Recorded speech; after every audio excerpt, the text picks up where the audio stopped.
காதோடு தான் நான் பேசுவேன். Hi viewers, welcome to the show காதோடு தான் நான் பேசுவேன். நான் உங்களோட ஹோஸ்ட் உளவியல் ஆலோசகர் ராஜராஜேஸ்வரி. இந்த நிகழ்ச்சி உங்களுடைய பிரச்சனைகளுக்கு தீர்வு கொடுக்கும் ஒரு நிகழ்ச்சி. இந்த நிகழ்ச்சியில் பார்ட்டிசிபேட் பண்ணணும்னா நீங்கள் மண்டே அன்னைக்கு கால் பண்ணணும். 04449067777.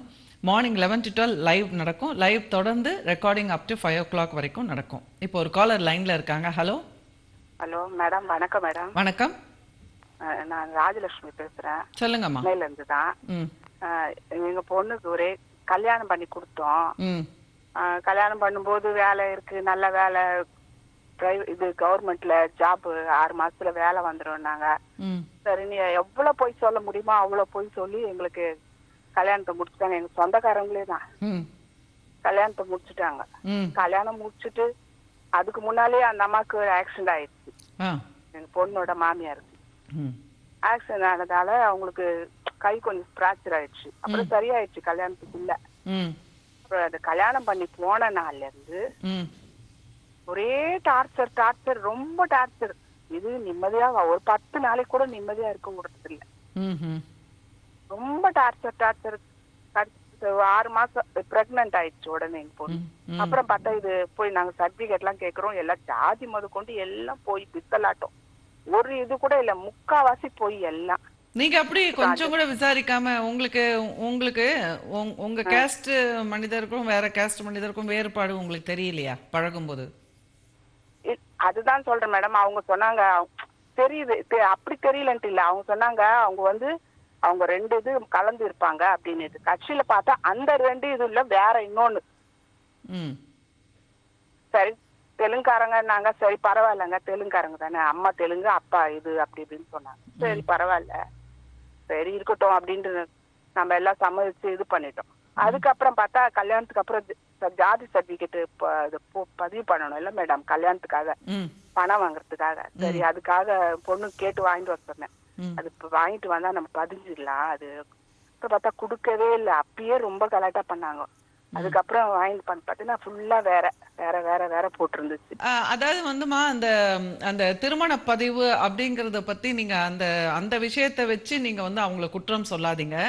ஏன்னா எனக்கு தெரிந்த வகையில எனக்கு இந்த மாதிரி கலப்பு திருமணத்திலயும் அதுலயும் ரொம்ப ஏழ்மையில இருக்கக்கூடிய SC ST அவங்கள திருமணம் செய்ததுக்கு வசதி எல்லாம் கிடையாது.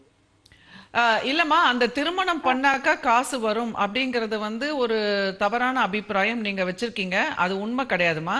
அத நீங்க அதன் காரணமாக நீங்க உங்க சம்பந்தி கூட சண்டை போட்டீங்கன்னா அது தவறு.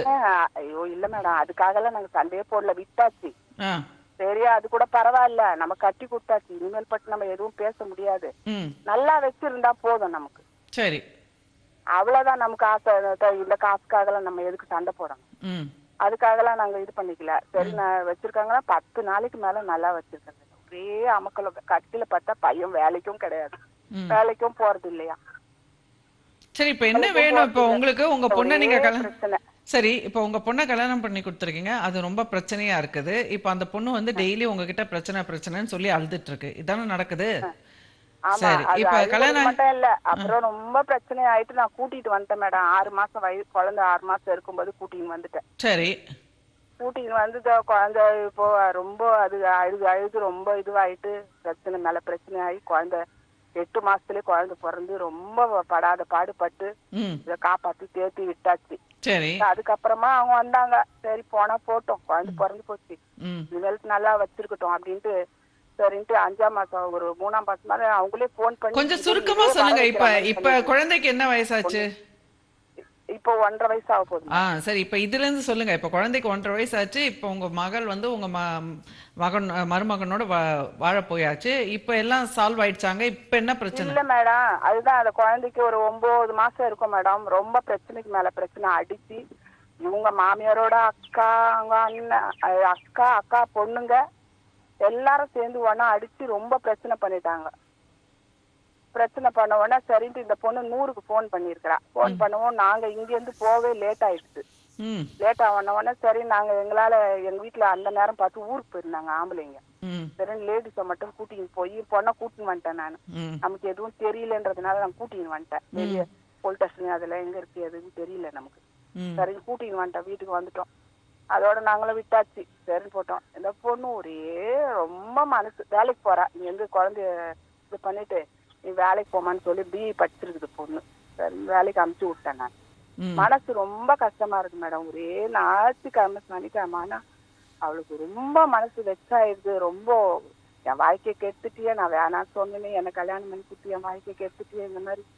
சரி போனா போதுமானாலும் கேட்க மாட்டேங்குது. வேணாம் அதெல்லாம் வேறெல்லாம் பண்ணிக்க மாட்டேன், இந்த ஒரு வாழ்க்கை தான் எனக்கு இந்த மாதிரி. அவங்க இது வரைக்கும் 9ஆம் மாசம் கூட்டின்னு வந்தது குழந்தைக்கு இப்போ 1.5 வயசு ஆக போகுது. சரி, அவரு உங்க மாப்பிள்ளை என்ன படிச்சிருக்காரு? கூட யாரும் வந்து எட்டி பாக்கலங்க. சரி, அவர் என்ன வேலை பண்ணிருக்காரு? மாப்பிள்ளை என்ன படிச்சிருக்காரு, என்ன வேலை செய்யறாரு? அதுதாங்க படிப்பு கொண்டு படிப்பு அவங்க பிபிஏ படிச்சிருக்காருன்னு சொல்றாங்க. உங்க பொண்ணு வந்து என்ஜினியரிங் படிச்சிருக்கல, அப்புறம் நீங்க எதுக்கு பிபிஏ படிச்ச மாப்பிள்ளைய பாத்தீங்க? நீங்க ஏன் அந்த மாதிரி எல்லாத்தையுமே விசாரிக்காம பொறுப்பு இல்லாம அப்படி கல்யாணம்? எங்க வீட்டுக்காருக்கு அண்ணன் அவருதான் நம்பிக்கையோட, அவங்க நல்ல வசதியானவங்க, அப்படி இப்படி எவ்வளவு போய் சொல்ல முடியுமோ எங்களை கொண்டு போயிட்டு தள்ளி. உங்களுக்கு எத்தனை பசங்கம்மா? ஒரே பொண்ணா? 2 ஒரு பொண்ணு ஒரு பையன். பையன் என்ன பண்றாரு?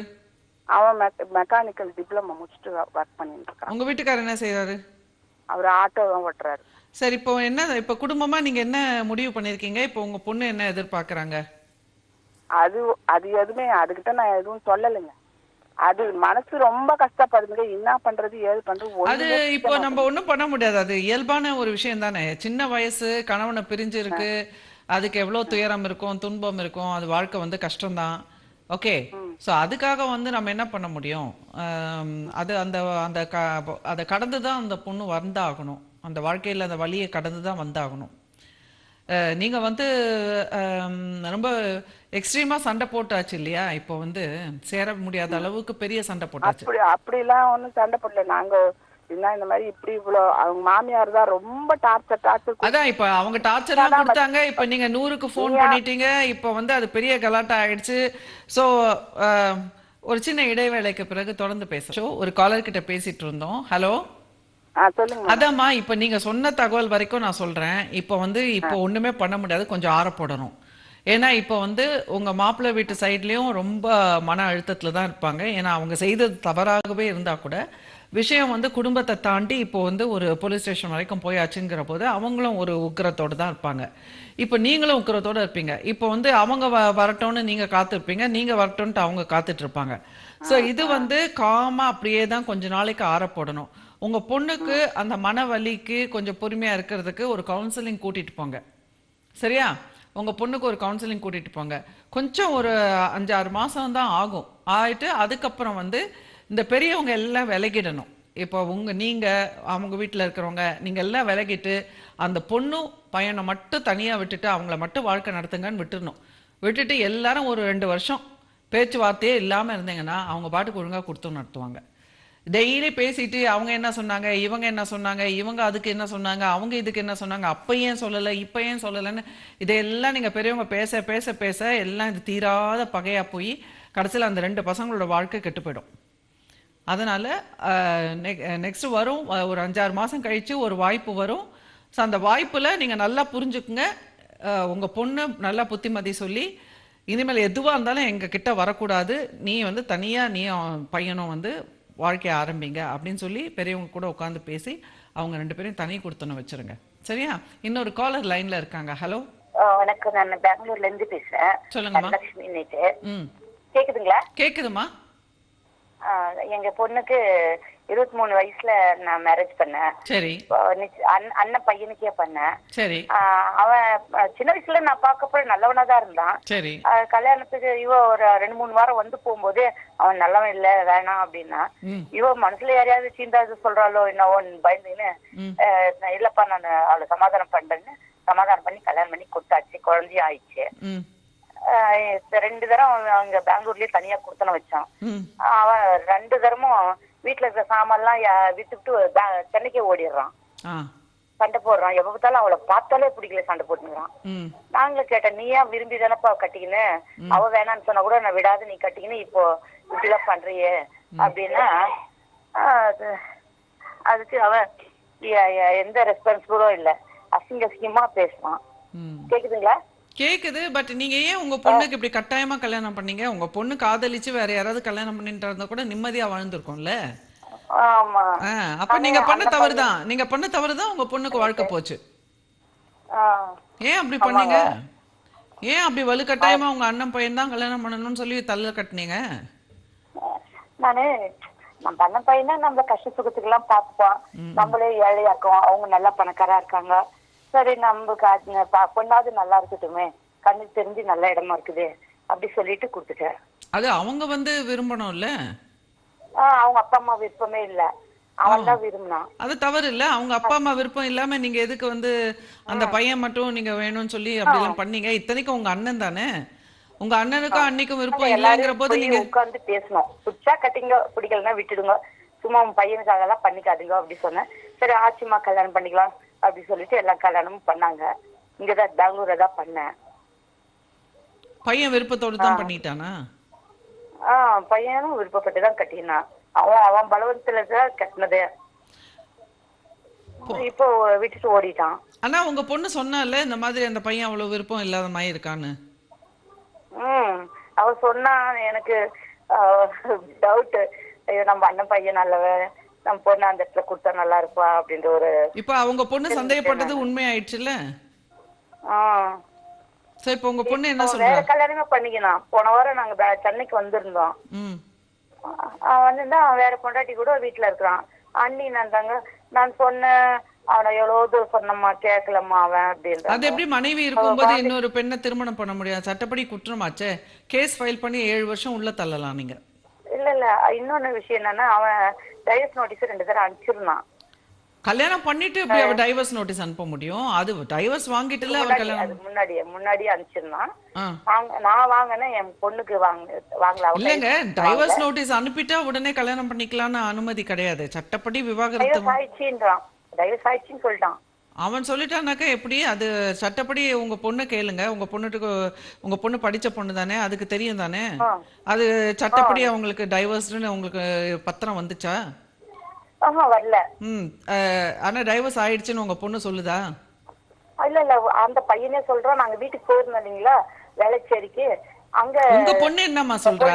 டைவர்ஸ் இப்ப உங்க பொண்ணு என்ன சொல்றா? உங்க பொண்ணு என்ன சொல்ற? டைவர்ஸ் ஆயிடுச்சுன்னு சொல்றாளா, ஆகலன்னு சொல்றாளா?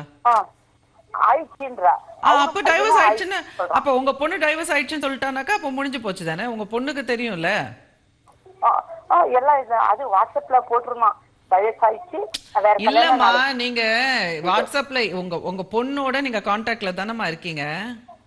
ஒரே வீட்ல இருக்கிறோம். அப்ப உங்க பொண்ணு கிட்ட நீங்க கேட்டீங்களா உனக்கும் மாப்பிள்ளைக்கும் டைவர்ஸ் ஆயிடுச்சா? ஒரே வீட்ல இருக்கீங்கன்னா அப்ப உங்களுக்கு தெரியாம எப்படி டைவர்ஸ் ஆச்சு? நீங்க எல்லாம் ஒரே குடும்பமா இருக்கீங்க. அவன் சென்னையில இருக்கான், நாங்க பெங்களூர் இருக்கோம். நானும் பொண்ணும் ஒரே வீட்ல இருக்கோம். எவ்வளவு வருஷமா ஒரே வீட்ல இருக்கீங்க?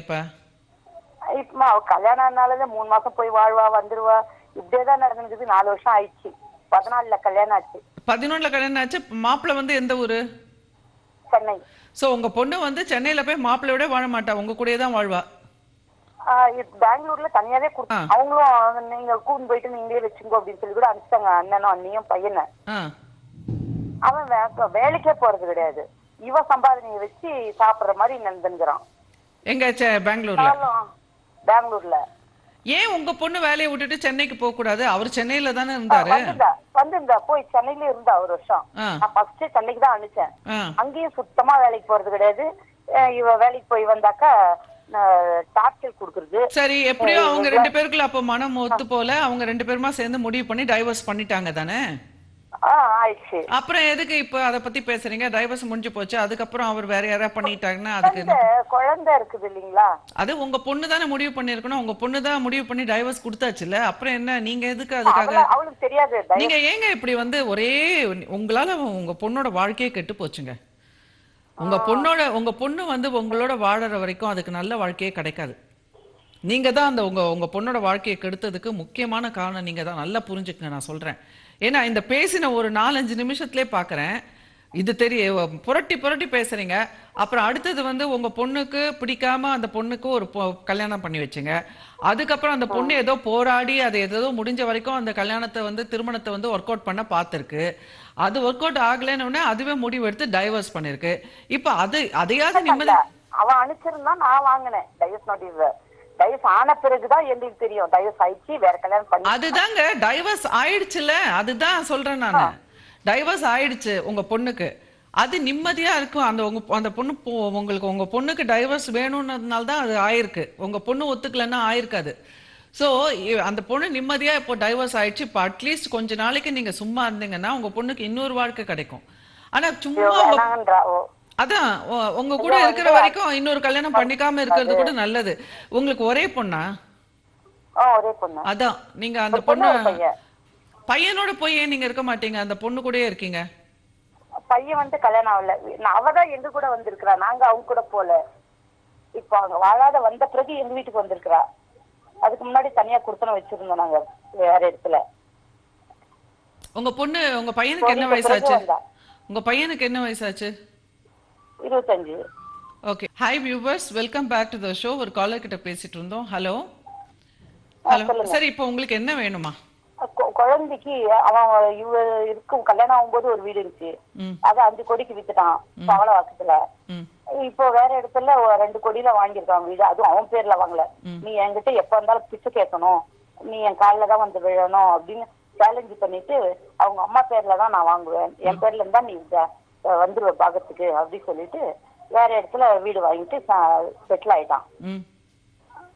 இப்ப அந்த குழந்தைங்க வழின்னா உங்க பொண்ணுதான் முடிவு எடுக்கணும். இப்போ 5 கோடி ரூபாய் சொத்து இருக்கிற பையன்கிட்ட வந்து ஒரு பைசாவும் இல்ல, ஒண்ணுமே சம்பாதிக்கலன்னு சொல்லி ஒரேடா சண்டை கிட்ட போட்டு ஏன் பகைச்சுக்கிட்டு ஏன் டைவர்ஸ் வரைக்கும் போனீங்க? எனக்கு ஒன்றும் புரியல. உங்க பொண்ணு சம்பாதிச்சுதான் இருந்ததுன்னா சரி ஓகே, அவனுக்கு ஏதோ வேலைக்கு போக மனசு இல்ல, கொஞ்ச நாளைக்கு விட்டு பிடிச்சு உங்க பொண்ணு தான் வேலைக்கு போயிட்டு இருந்தது, அதுதான் சம்பாதிச்சுட்டு அதுதான் குடும்பத்தை நடத்திட்டு அப்படிதான் கொஞ்சம் அனுசரிச்சு போயிருந்ததுன்னா அதுக்கப்புறம் வந்து ஒரு வேளை சால்வ் பண்ணிருக்கலாம்.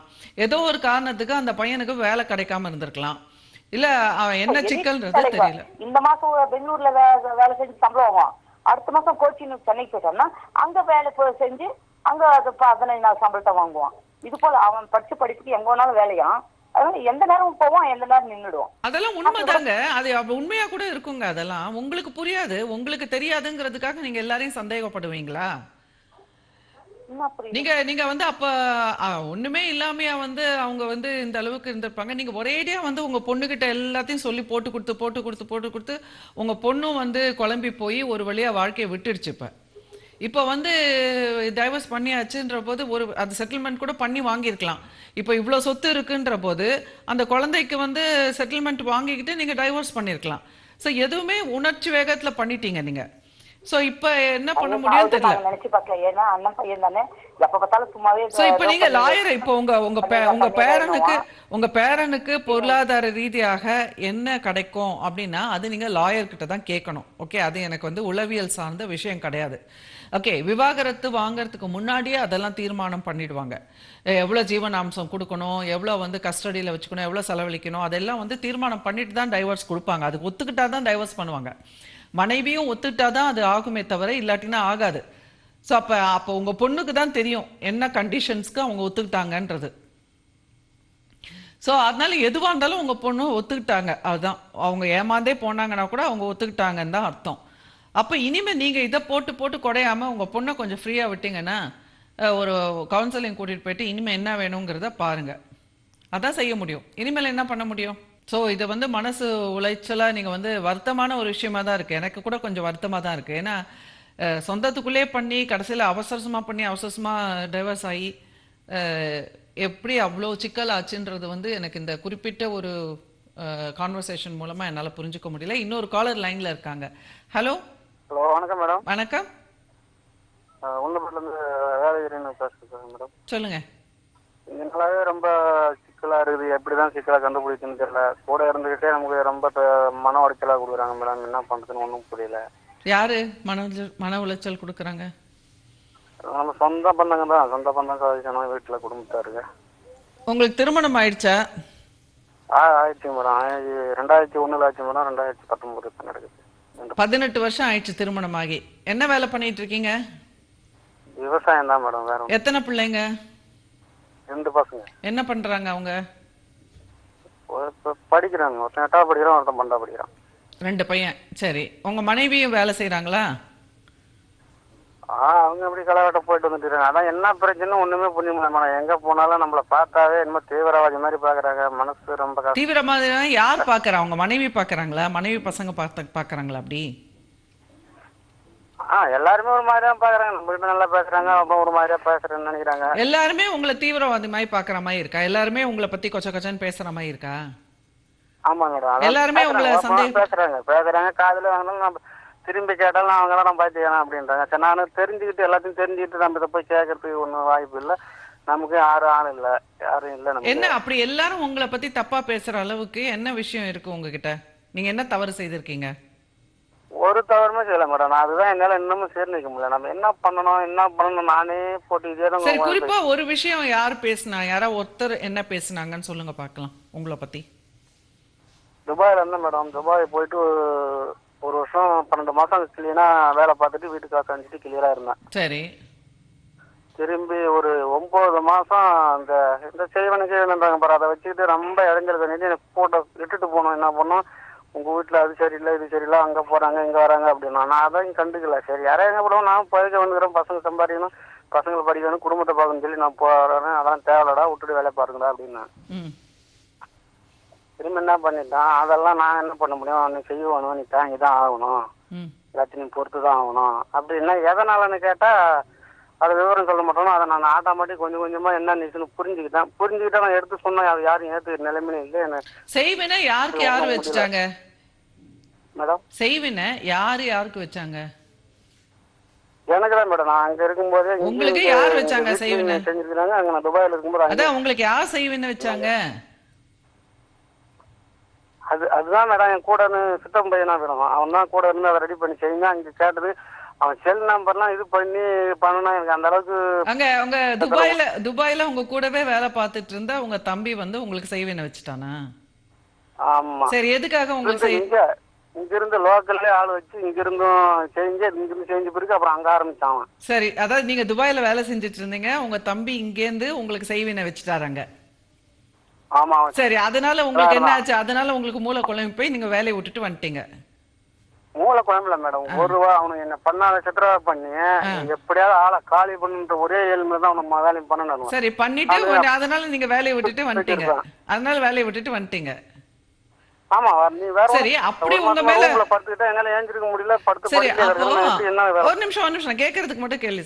இப்ப அந்த மாதிரி உங்க மேல ஒரு பழி வாங்கறதுக்கான காரணம் என்ன? உங்க தம்பிக்கு என்ன நோக்கம்? அதெல்லாம் பொம்பளைங்க மேட்டர் தான் மேடம். அவங்க பொம்பளைங்களா எடுத்த ஒரு முடிவு, தவறான முடிவுக்கு என்ன பலி ஆகுன்னு நினைக்கிறாங்க. நானும் எனக்கு யாரும் ஆள் இல்லை. இல்ல, உங்க தம்பி தானே உங்களுக்கு சூனியம் வச்சது. உங்க தம்பி தானே உங்களுக்கு சூனியம் வச்சது. சொந்த தம்பி இல்ல. சொந்த தம்பி இல்ல, தம்பி முறை. ஆமா. அவர் தானே உங்களுக்கு சூனியம் வச்சாரு. அவரு சூனியம் வைக்கிறதுக்கு அவருக்கு நோக்கம் என்ன? அதெல்லாம் கேட்கும் போது இங்க உங்க குடும்பத்திலே பிரச்சனை, உங்க வீட்டுல இருந்து தான் வருது தகவல் அப்படின்னு சொல்லி இங்க வந்து கம்பெனியில் இங்க வந்து அவனும் ஒண்ணு பண்ணிட்டு தரேன். நான் எதையும் கண்டுக்காம மாடு ஓட்டி கொண்டே பொருளை கட்டிட்டு திரும்பி வந்தனா அந்த விவசாயம் பார்த்து தண்ணிக்கினே அரிப்பான். சரி, அப்புறம் அது பாட்டுக்கு இயல்பா தானே போச்சு வாழ்க்கை? இயல்பா தான் போச்சு மேடம். அது வந்து இவங்களுக்கு நமக்கு ரொம்ப மன உளைச்சல் கொடுக்குறாங்களே. உங்களுக்கு மனநோயோட அறிகுறிகள் இருக்கு, நீங்க மருத்துவரை போய் பாருங்க. ஓகே, சும்மாவே கற்பனை பண்ணி உங்களை பத்தி எல்லாரும் பேசுறாங்க, உங்களை பத்தி உங்களுக்கு எல்லாரும் உங்களை தோற்கடிக்கிறதுக்கே உலகத்துல எல்லாரும் இருக்காங்க, உங்களுக்கு எல்லாருமே எதிரி, இந்த மாதிரி வந்து இந்த சூனியம் வச்சுட்டாங்க, பில்லி சூனியம் வச்சுட்டாங்கன்னு பேசுறது எல்லாமே மனநோய் தான். அதுக்கு இந்த அப்சஷன் சொல்லுவாங்க, இல்லாட்டினா அது வந்து ஒரு பீதி, அதன் காரணமாக இருக்கலாம். ஸோ அது 2 காரணமாக இருக்கலாம். அது வந்து எந்த அழுத்தத்தில் இருக்கு, என்ன மாதிரி இருக்குன்றத பொறுத்து தான் உங்களுக்கு வந்து ஆலோசனை தெரப்பி வழியாக ஏதாவது தீர்வு கொடுக்க முடியுமா, இல்லை மருந்தும் தேவையா, இல்லை 2ம் தேவையாலாம் முடிவு பண்ணணும். நீங்கள் ஒரு மனநல மருத்துவரை போய் பாருங்கள். இந்த நிகழ்ச்சியில் பங்கேற்ற நேயர்களுக்கு என்னுடைய மனமார்ந்த நன்றி. இன்னும் நிறைய நேயர்கள் பார்ட்டிசிபேட் பண்ணணும்னு நினைப்பீங்க. எவ்ரி மண்டே இந்த நிகழ்ச்சி நம்ம ரெக்கார்டிங் பண்ணுறோம். லைவ் நிகழ்ச்சிக்கு அப்புறம் நீங்கள் வந்து 5 o'clock வரைக்கும் கால் பண்ணலாம். 04449067777. விடை பெறுகிறேன். நன்றி, வணக்கம்.